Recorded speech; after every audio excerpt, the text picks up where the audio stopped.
to a really solid ACC matchup, number 10 and number 11 in the country. Duke on Senior Day, taking on Boston College from Kiskinen Stadium in Durham, North Carolina. With Cat Whitehill, Mike Watts.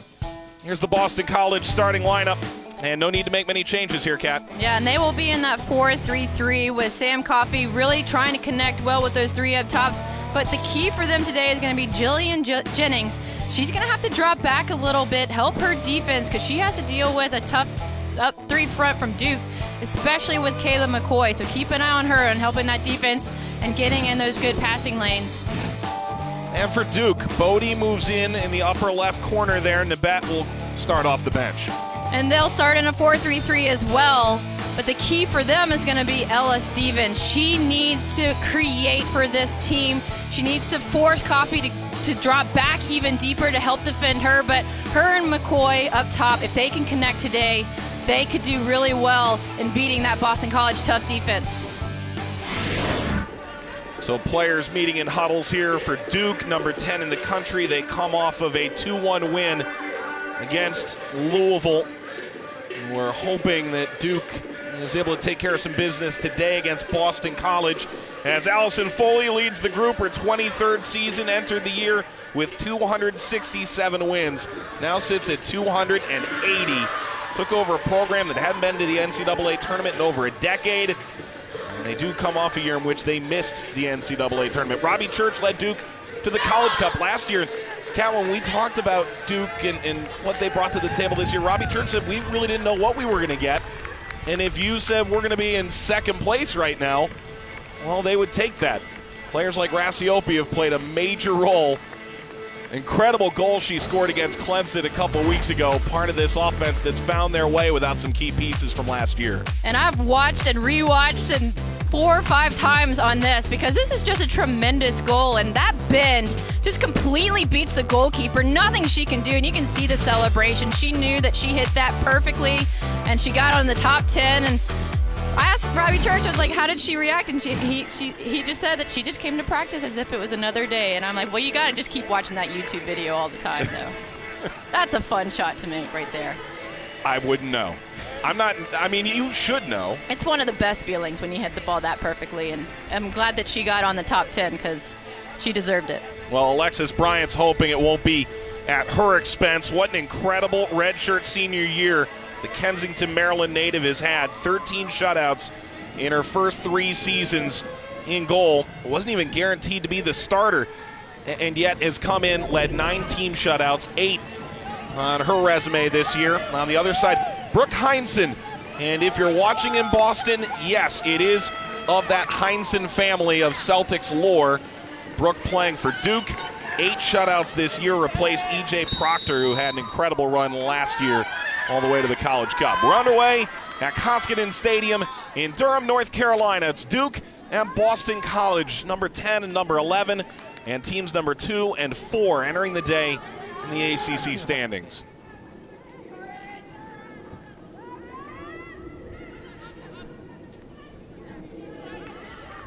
Duke in white and blue, a team that feels like their possession is really coming around of late, something they've improved on as the year has gone along. Well, and the key right now is the last 2 games, they have given up early goals, and a lot of that had to do with the high pressure from teams like Louisville and Clemson. And we talked to Allison Foley of Boston College, and I asked her if she would do the same thing, and she said we're very tempted to do that. It was successful against Florida State earlier in the season, and they've seen that Duke has struggled against it. But right now you're not seeing it. They're just going to pick and choose when those moments will happen, and a lot of that is dependent on whether Coffey in that midfield tells her team to go for it. Burns tries the right-hand side. And it's turned over in midfield. Right back to McDonald. It's upfield by Varela. Rasiopi.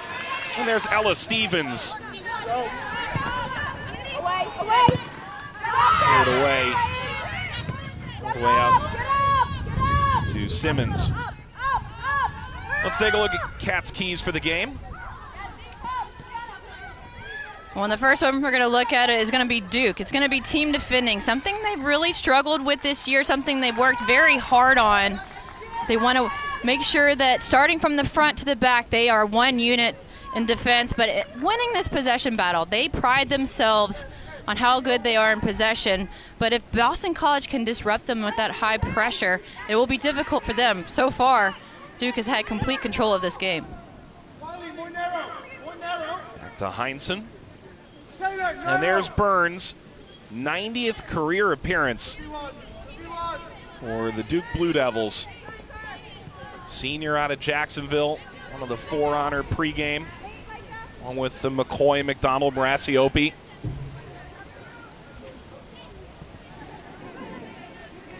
Taylor Mitchell. And it's interesting to see Burns more in the central role. She's been playing outside left a little bit, but with her being an experienced player, they wanted to start early, so they put her back into that center role, and we'll see how comfortable she is with Mitchell sitting in the middle with her. Duke able to break that first line of pressure. Gets by McDonald. And Vaughn trying to slide in for Boston College. Field by Rassiopi. And here's Kayla McCoy, 7 goals in ACC play. And streaking ahead. Thought the overlap was there from Bodie. Runs out. Got some BC keys.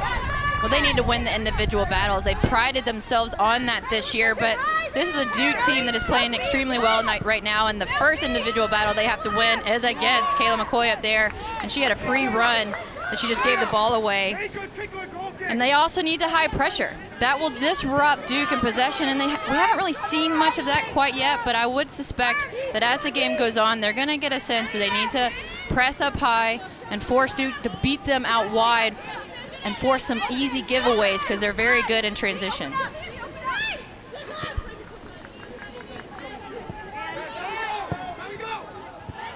Mitchell's ball upfield. Taken by Duke. And that high pressure from Boston College, you can see right now how comfortable Duke is with this time and this space. They love the ball at their feet. They love connecting, especially down the middle of the field. Boston College is trying to clog the middle, force Duke out wide, but Duke is just playing right through them. Bouncing ball that Bodie able to bring down. Shoved aside by Varela. Tough, gritty, athletic player at outside back. Mike sliding to keep it away from Simmons. And really the story of the game for Louisville against Duke, they take that early lead and then they sort of sat back and suddenly Duke got a little bit of possession and they felt more comfortable and the game sort of slipped away from there. Well, that's where they get their confidence is holding on to the ball, winning that possession battle, just being patient in their attack and their growth. That you'll see a few long balls because their center backs do have that range, but you're not going to see it often, especially if that pressure isn't there. And if Boston College can force them to do a few more long balls, then they can win that first and second ball and regain possession quicker. Because right now it's been all about Duke and holding on to the ball, and Boston College is really just on their back foot at the moment. Mitchell goes back to Burns. Step came from Vaughn. Mitchell able to play ahead. Only does break down out wide for Duke. BC takes over. BC last year, 10 wins, 9 losses, and a draw. Fell to Duke in the ACC tournament, but had 16 freshmen and sophomores on that roster. Group that went 4-5-1 in the ACC. They feel like they've taken a giant step. The record would certainly bear that out in 2018.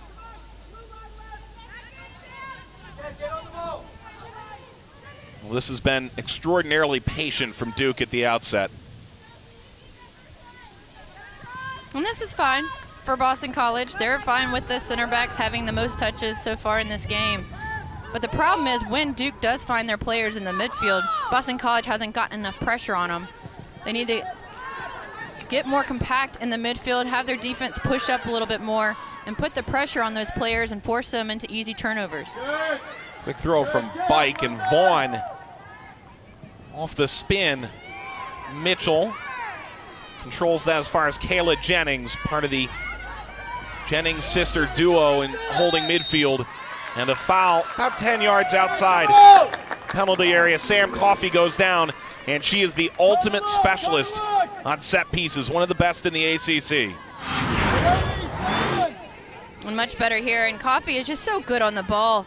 And an absolute foul there, but you need to pressure her quickly, because if she's on the ball, not only is she excellent at scoring goals, and she has 10 on the season, but she also has 11 assists. And when you have that kind of balance in your attack, she sets other players up, and that's why Boston College has been so good this season. If you're Brooke Heinsohn, I don't know that she has any idea where this is going. It could obviously be a shooting opportunity, but she's able to assist as well, and it is chipped over the back line. The second ball goes across the byline. Sam Coffey brings a lot of versatility to an offense. Kayla Jennings was the target. BC and Duke, longtime rivals in ACC going back to 05, 18th meeting. Blue Devils leading 10 wins so far, including that crucial ACC tournament game last year. Foul. Duke actually looked like they'd run with this. They won't in the end. I like how you say it's a long-time rival. Boston College wasn't in the ACC when I was here, so that just shows you relative how old I am now. To me, it's a long-time rivalry. There you go. Ella Stevens. Away, come over. First header away. Down by Bodie. Stevens again, fourth in Duke history, 26 assists. Simmons. This is Bodie. Crossing, aiming at the back post. Kayla Jennings upfield. Sam Coffey charges onto this and plays an early ball long for Vaughn. Vaughn will spin and out the open now. Vaughn! Excellent goal! Incredible goal! Duke's early struggles continue. BC on the board. Transition for Duke. One pass from Coffey. Add another assist to her on the season, but well played there from Olivia Vaughn to deal with the ball. An excellent strike that beats Heinsohn near post. I thought Mitchell was going to get there. She made such an incredible recovery run. She's so fast, but Olivia Vaughn with a strike that just went right past Heinsohn on that play, and what a start for Boston College. For Duke, it's Groundhog Day all over again. 3 straight games conceding in the opening 10 or so minutes.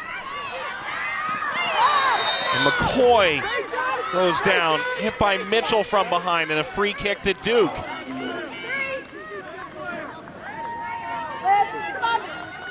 And that goal really came against the run of play for Boston College. They were dropping. They decided not to high press, and well done for them on the transition, winning that initial cross and then just getting it up the field quickly. 9 assists this year for Ella Stevens. Stevens clipping this to the back post. Somehow it went all the way through. Mitchell recovers and chipped out of play.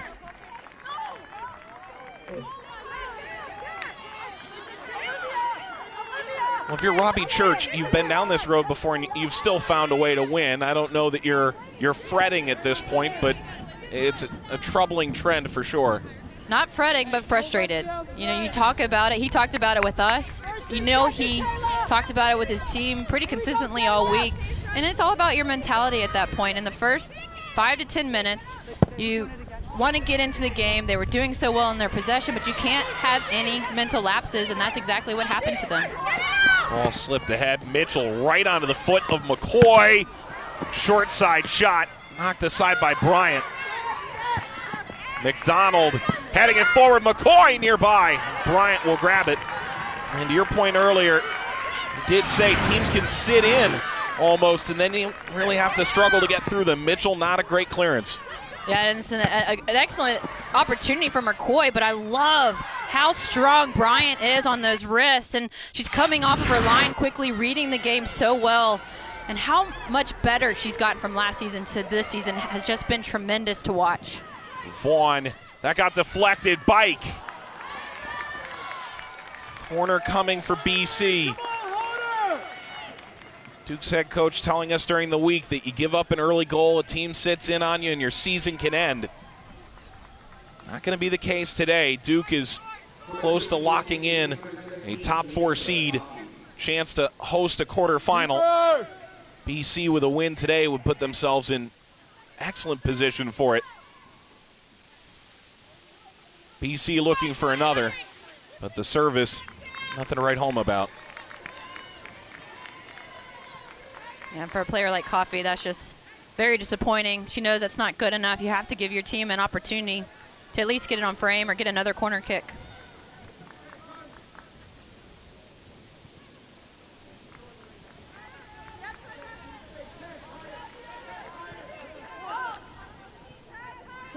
Here's Mitchell pre-med at Duke. Really quiet center back. And that's something she's going to have to grow into. As a center back, you can't be quiet. You see the game better than any field player out there. The goalkeeper is the only one that sees it better than you. And not only do you have to direct the players right next to you and in front of you, but you also have to, help out your forwards and kind of whip them into shape a little bit, help them to get some pressure, just to make sure that you're not having as much defending to do. So she's young. She'll get to it, but it's something she needs to evolve into as a center back. Still only a sophomore. Bodie streaking onto the play on the right-hand side. Delaney knocking it across, and a touch from Rasiopi. And Graham, excellent service. Rasiopi nearly a toe poke into the net. Well, my favorite part of this play was the ball from Bodie, perfectly done. And Graham with an excellent cross in, but Rasiopi was called offside. But that play is so dangerous, that quick change of point to get that ball out wide and just miss from Rasiopi. It looked like the referee would have called her off anyway.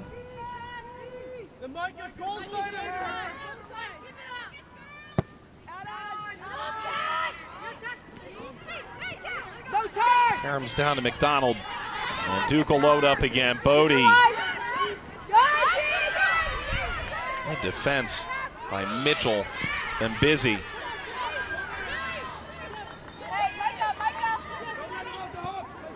We have 2 Jennings in this game. They are related. And 2 Mitchells in this game, playing center back on opposite ends of the field, unrelated.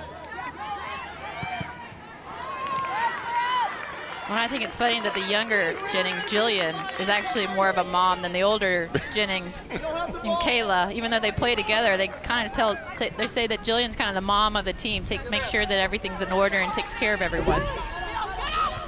There's Kayla, and we were told that, Jillian comes in, takes care of the team, takes care of Kayla.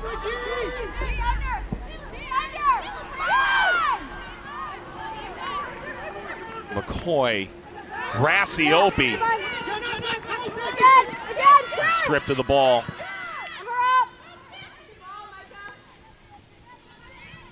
Coffey trying to hold on.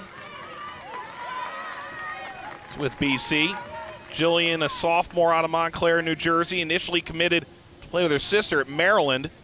But when Kayla transferred, Jillian came along. Their mother, a well-respected high school lacrosse coach.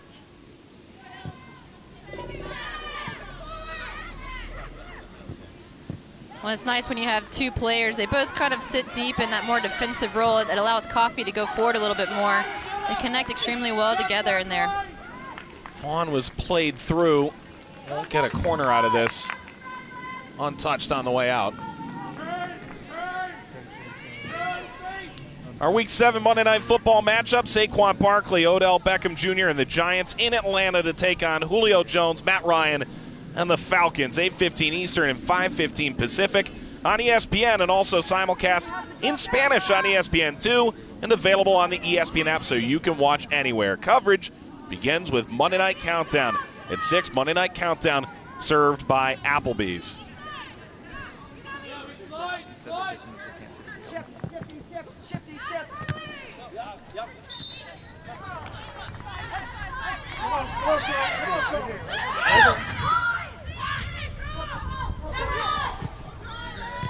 First touch by Vaughn. Comes out to Stevens, and Duke in control again, conceding in the 10th minute. Largely, I think we'd both agree, against the run of play. Duke's had the vast majority of possession early. Matchup of 2 and 4 in the ACC standings. 2 matches to play. Rasiopi trying to slip through McCoy. With some support coming up from behind. Kat McDonald, senior out of Raleigh.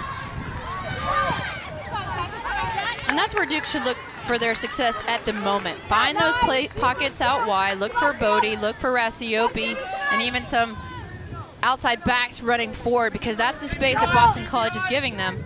Force Boston College to then come out a little bit. Then you can get Ella Stevens more on the ball and Kat McDonald through the midfield. They just haven't touched the ball nearly enough in this first half. Get up! Elisa, up! Good, get up! Varela dumps this into the Duke half.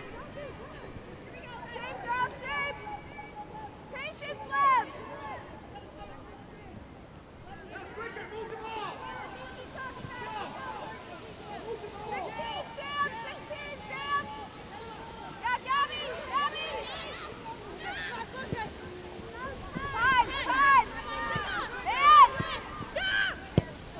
It was interesting. I could hear Allison Foley, coach of BC, in that moment. She's screaming at Sam Coffey to get on number 16. They don't want those players like Sydney Simmons touching the ball. They know how important they are in building up this attack. So they're really forcing them out wide. They've had success. They should try it, and then that will create that space that I was talking about once the defenders have to go wider than they would prefer at the moment. Well, the pressure of BC beginning to hit home a little bit more. Duke trying to play out of these real tight spaces, something they take a lot of pride in. McDonald, and now they're breaking free. Ella Stevens, excellent move around Varela, setting up Bodie, who fires it across him. Well, Bryant, it's easy work of that. That's a good idea from Bodie. She meant to curve it, but it went straight to Bryant's hands. But that's a nice early look at an early ball. She just has to execute it better. Last year about 100 minutes, this year over 1,000. Bodie's become a real important piece, having started now 9 of 17 games for Duke. And she earned the starting role because of how well she played against Louisville in the last game. And she was a real spark for Duke and really helped them get that comeback win. That's really the only question right now, seemingly, in this Duke lineup. Bodie or Nabet.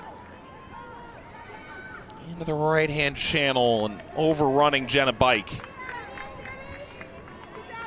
ESPN basketball, a love story. Unprecedented 20-hour film consisting of more than 60 interconnected short stories. Continues Tuesday. Episodes 5 and 6 start at 7 p.m. Eastern. All episodes also streaming live on the ESPN app.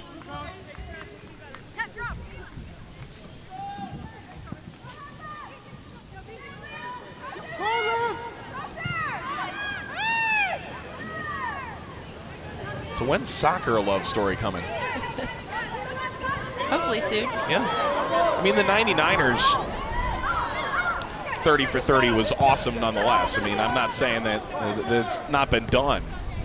I just think there's compelling hours worth of footage that could be compiled here. Well, I mean, I absolutely agree, but there's a little bias, I guess. Preaching to the choir.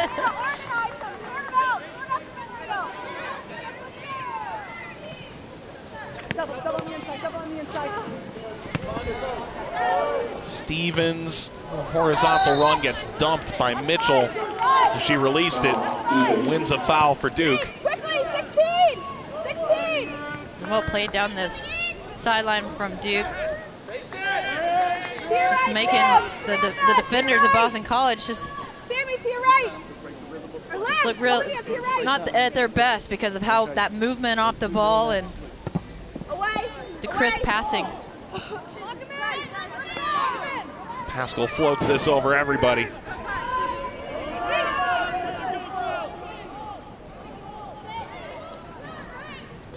Mikey Rusima to take the throw in front of a nice senior day crowd. Home football game yesterday against UVA. And Tuesday, exhibition game for Mike Krzyzewski's group, and then Duke, North Carolina men's soccer here at Koskinen Stadium next door. Game that'll air on ESPNU. Fun times around these parts. McCoy trying to take advantage of a mistake. Flag goes up here. Offside.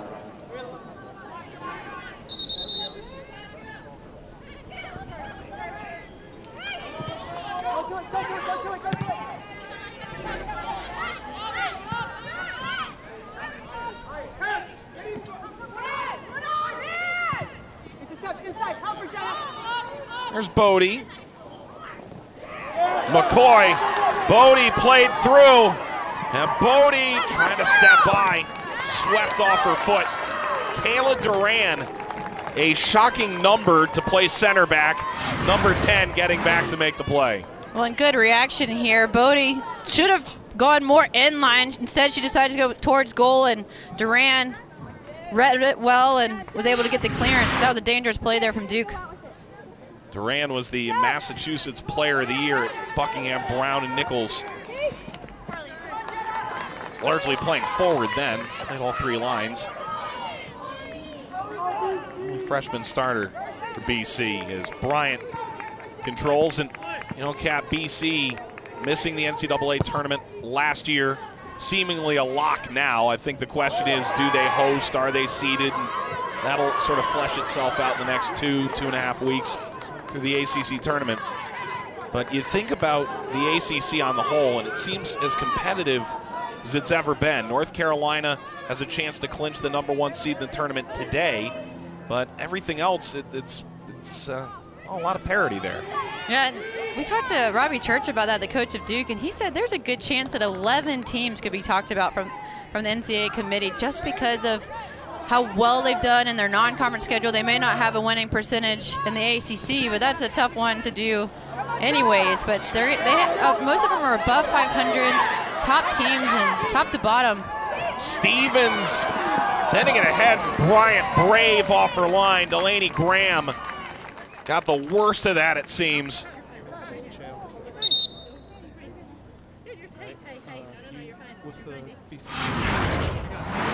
This is a very tough tackle here. Well off her line is Bryant, and Graham goes all in, and look at that awkward fall. That's why she's still on the ground. The ball in from Stevens was a nice one, just missing on Graham, but look at that, how difficult that fall was, trying to get to that ball before Bryant. It's good to see Graham back up and running back to her spot. By the way, the beep test is universal, right? Unfortunately, yes. Yeah. 51, how good is that when she set the standard for that? Well, it's different. There's different beep tests. Oh, so it's not like universal. It's not like well, a it's the standard. same. It's a beep test, yeah, but it's different beep tests, and mine were different numbers. So, but anytime you can set a standard in a beep test, it's impressive because that was never my strength.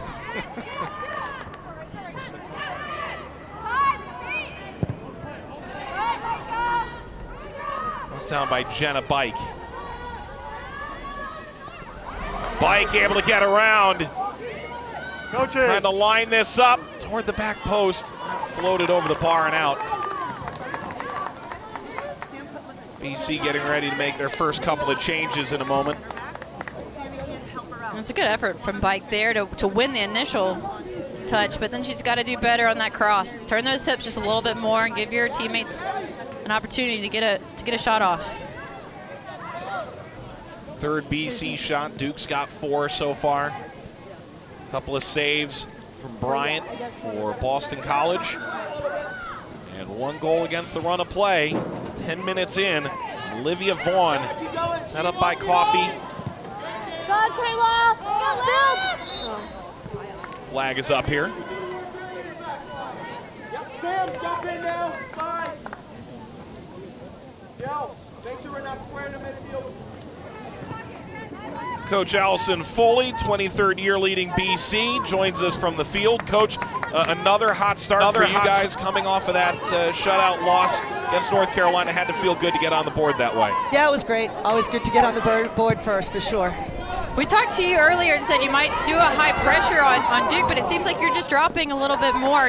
Is there a different game plan now with the pressure? Yeah, 17's floating up on our back line, so out of the midfield. So we don't want to play 4 across. So we're just tucking in a little bit more, just so we can play 3v3 in the midfield. We're not outnumbered there. To what extent are you comfortable allowing Duke to control with that back 4 within 18, 20 yards of their own end line? Yeah, no problem. I mean, they can have the ball inside their 18. We got no problem with that. Coach, thanks for your time. Okay, thank you. Allison Foley has done incredible work this year. I mean, there's talent on this team for sure. It's Sam Coffey played a big role too, but last year took a lot of lumps, and they're paying off in spades right now with the ACC down to its final 2 games, and they're sitting in a top 4 position. When they tend to do well in their non-conference play, they play tough opponents, but then when they hit ACC, a lot of times that's where they fall, and that's where they struggled a lot last year. But this year, to be in the top 4, possibly hosting the ACC tournament in the first game, that didn't start out as one of their goals, but as they progress the season and they beat Florida State so soundly earlier, they were like, well, let's make that one of our goals, and now we want to be seeded for the NCAA tournament. That's just how good they have grown into this season. BC is a foul committed here by the Eagles. Came in with a exhibition match against Penn State, and they weren't sure if that was a fluke or not. They beat the Nittany Lions 4-1 in preseason, and then that Florida State game was sort of when they realized, okay, this is real. We can go outplay a team with that kind of national expectation like the Seminoles. Well, it's true. Florida State has always been a tough team in the ACC. They're typically either regular season champs, conference champs, or close to the top, and they started out the season so well against them, and that's when they really believed that this team was one to really be reckoned with. So keep your eye on Boston College going through the NCAA tournament. Coy took a spill. I think still arguing the point a bit. Great use of the body from the center back. I saw that. Mitchell? Yeah, no foul on that one. Well, pressure coming. Bryant clears away with 2 Blue Devils in pursuit. No comment about Mark Gorak sidestepping that ball. I mean, that was impressive too. Center backs, they give all the credit to themselves and none to the referee. Foul, Blue Devils. Referee called into play here again. He's down. Yeah, and this is a tough tackle in from Rassiopi. It's her back leg that actually gets Rusima here and almost scissored at the very end, and that just is one of those tackles that is a tough one, and it's good to see her walking it off right now.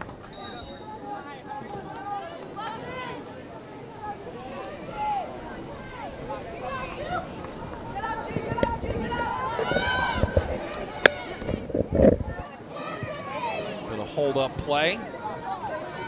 Duke's on it here.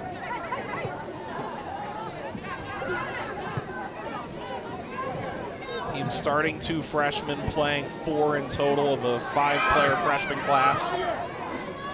4 senior starters on senior day. Typically run about 3 off the bench. Group that graduated Rebecca Quinn and Skylar Debris and Imani Dorsey. The NWSL Rookie of the Year, and Ashton Miller, and what an incredible College Cup team put together last year. Bodie sort of held up a bit. Mitchell went in. Appeal for handball. There it is. This will go against Alyssa Varela. Well, one way that a team can grow up when you do lose so many seniors is Bodie is going against, and it's an obvious handball there. Good call from the referee. But when you go down goals early, that's when you grow up quickly. And that's one thing this Duke team has learned is to come back. Stevens floating that long. First header, Burns.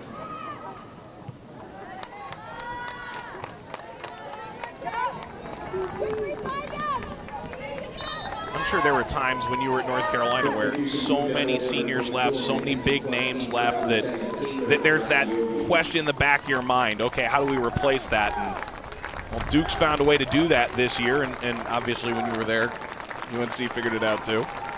We did all right. Duke making a change here with Mackenzie Pluck coming in. I understand that in this part of North Carolina, you're trying to be modest. If I catch you a handful of miles away, I'm not sure that you would feel the same way. Well, I just know that, when you have a Tar Heel in the booth doing a Duke game, there's going to be something said. So I'm trying to be as nice as possible here. I do have a lot of really good memories at this stadium, though. I will say that. I mean, that's not kind to say. I mean, that just means Duke fans went home depressed. Jenna, take a look. They did.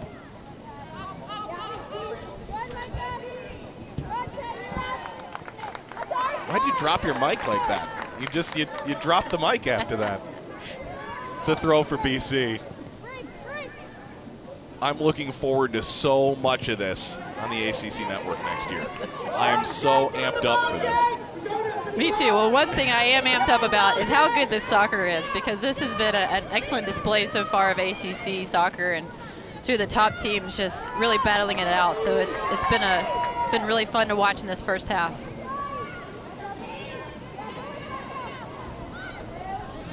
Simmons. So Mitchell dribbles by the first line. Seema came up from her left back position to stymie Duke's offensive flow. Speaking of the ACC network, 15 schools, all on one network, a new place to call home. The ACC network coming August 2019. The Blue Devil Network working with us today. A wonderful team. Amy, Matt, Todd, Jim, and the folks here at Duke, incredibly welcoming. What's just a perfect day for the game. Well, I will say it is a nice warm booth for us because it is a bit chilly. It's a perfect day to play soccer, but I'm glad that we're in a nice indoor facility here. 53 degrees outside. The sun might help a little bit. Up in Boston, it's about 45 with the wind about 25 miles an hour. Good slip ball ahead. Pluck, a response for Duke, yes! 1-1. It's her fourth of the year. And what a way for Mackenzie Pluck, number 24, to come in off the bench. Hasn't had a lot of touches, but Kayla McCoy finds her open on that left side and beats Bryant near post. And you can see the frustration from Bryant. She knows she needs to do better. You never want to have that as a goalkeeper. Just puts it underneath and gets the game-tying goal for Duke. But well done from Pluck to take the right touch, put it in a place where it makes it easy for her to use that left foot and just slip it right under Bryant's hands.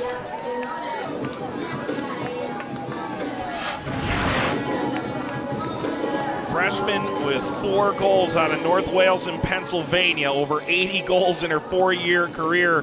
Germantown Academy, played for the Sky Blue Player Development Academy too in that area. And it's, all tied up. You talk about great example of ACC soccer, and Duke coming up with a response to BC's 10th minute goal. Boy, charging through a couple of players in midfield. Another one this soon. Come off that attack.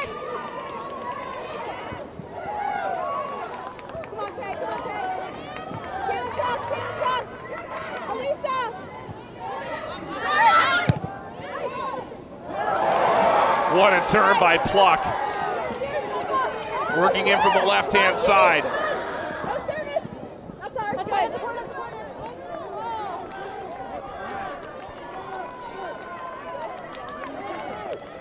Pluck scored 2 minutes and 15 seconds after coming off the bench. Well, she's already really causing a lot of problems out on that left side. Boston College is stepping a little bit too quickly on her, and she's easily getting by. Just missed a cross on that last effort, but they need to keep an eye on her because she's making the right runs and timing them well. Stepped right in there, Pluck did. Turned over to Pluck. Arm extended. McCoy wanted it at her feet. Recovered by McDonald. Bodie has been a bit more central since Pluck came on. Bodie will strike! Just missed it. Tried to go for the upper corner. Well, and it's been the pressure now from Duke that is forcing easy turnovers from Boston College, and what an excellent effort there from Bodie, trying to bend it in near post, just misses to get a second goal for Duke. But right now, Boston College is really struggling to get it out of their back. Maybe they should relieve some pressure and look over the top, find Vaughn, get Coffey the ball a lot more. She hasn't touched it nearly enough in this first half. Mary Kate McGuire checking in for Kayla McCoy.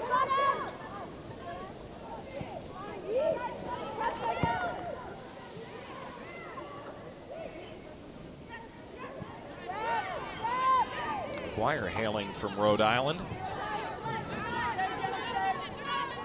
This Duke roster pretty well spread out. Players from all over the country.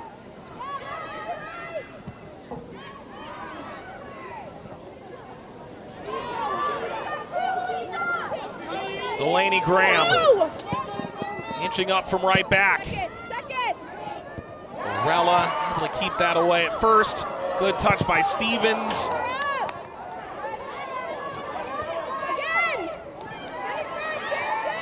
From Reuters, BC to slow that progression.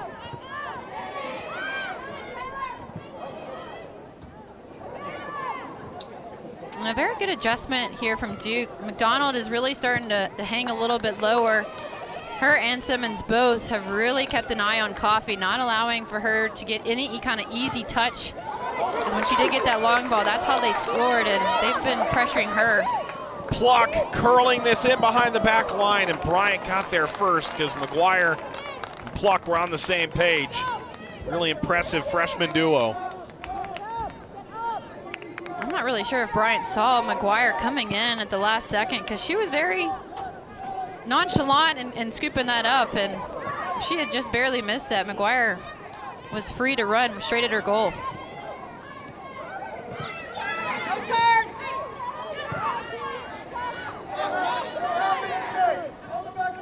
Bodie, if you're Boston College, this is maybe the first time Duke has possessed the ball this far up the field with their defenders. Typically, they've been a little further back. Ball aimed at Pluck. Pluck will get a header on this. Play it ahead toward McGuire. If you're BC, how do you turn the tide? Maybe it's against the run of play altogether. Well, that's how they did it in their goal early on, and it was with a play just like that where Coffey had time and space to look up, find that long ball. She just made the wrong decision there because Vaughn was on the right side making a nice run, and if the two of them had connected, it could have been a 2v2 in the back.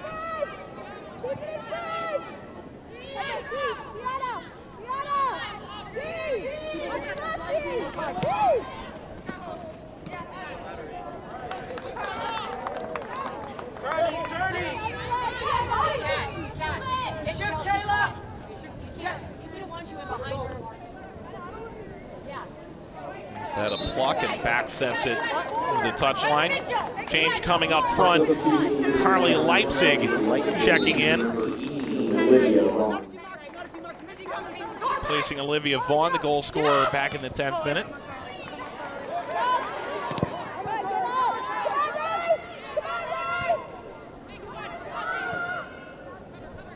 Lockhead, maybe the fastest player on the team, matched up against Delaney Graham, player with the most endurance for Duke. That left-hand BC offensive end.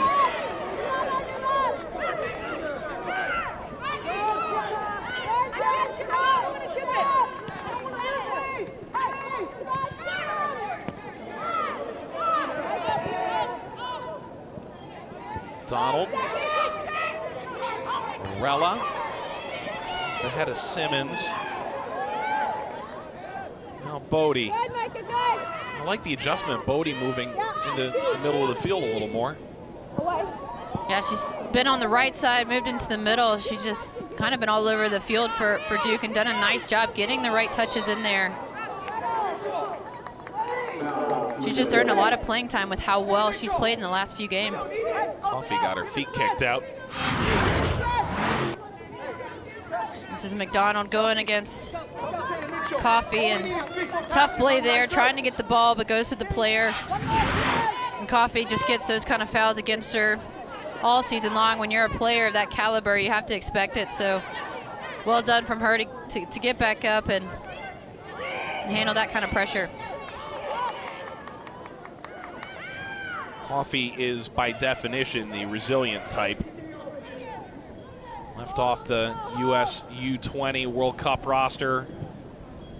Really has come in lunch pail mentality since then. Trying to figure out what she can improve in her game. Somehow she's better this year than she was last. When you know a quality player, when you don't win everything, nothing's given to you, and you make yourself better because of it. And that's what Coffey has done this year. The disappointments of not making the team and other issues off the field that she's had to deal with, but she's come back a better person, and that just speaks a lot of volume for how incredible she's been this year. Duke making a run in off the right-hand side. Chance to serve. Varela. So now as far as Simmons. Good touch by, but the shot lofted well over.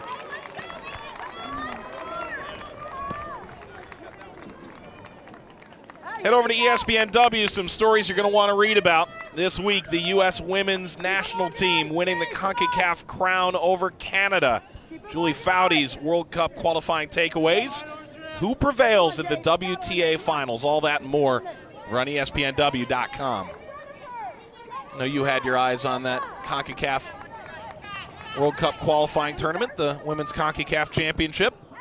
Yeah, and the United States was so good. It was fun to watch them play, and both them and Canada getting into the championship by winning the semifinals, and then Jamaica making it in as the third team for the first time for that program. And Panama will then play Argentina in a home-and-home series to see who gets that fourth and final spot to get into that World Cup. And that tournament started here in Cary, North Carolina, nearby, where the Women's Soccer Championship is going to be the ACC this year. BC just trying to find their footing right now. It's been 25-plus minutes, 26 now, since they've last recorded a shot. Yeah, we talked to Allison Foley, and she talked about dropping back because of how high Sydney Simmons and Ella Stevens were sitting. So they dropped back a little bit, but they might want to rethink coming out in the second half, put a little pressure on that back line of Duke, because it's been pretty easy in the latter part of this first half for them to control this game. I think step one is just to get out of the first half at 1-1 the way things have turned. Duke faithful with some calls to the referee.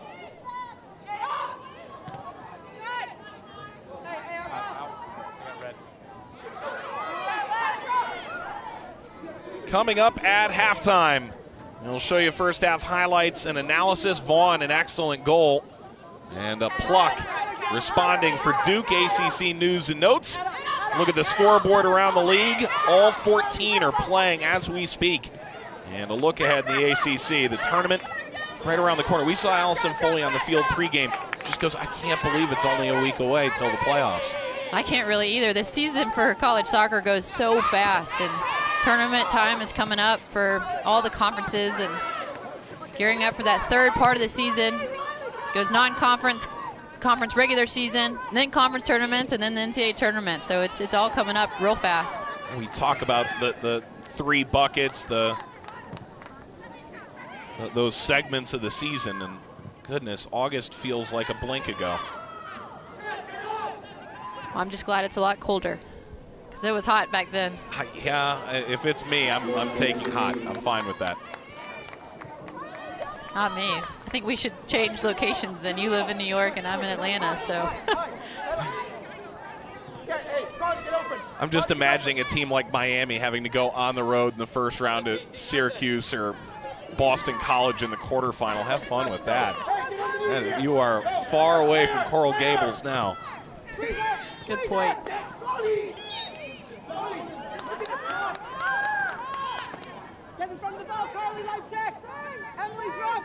All right, less than 30 seconds left in this first half. Ella Stevens puts it in play. It's been all Duke for the last half hour. And now Coffey driving in. We'll be able to hit Leipzig here. And we'll go to halftime 1-1. This has been a really well played opening 45 minutes. Yeah, it's been fun to watch. It's been pretty even for most of the game until the very end when Duke really put their stamp on it. Their possession really wore Boston College out a bit, and we're going to see in the second half if Boston College can disrupt that a little bit more and whether or not Duke can handle that pressure. Senior day, Duke was never going to go down easy. Olivia Vaughn, an excellent goal. It's the freshman Mackenzie Pluck with the answer. Look around the ACC after this.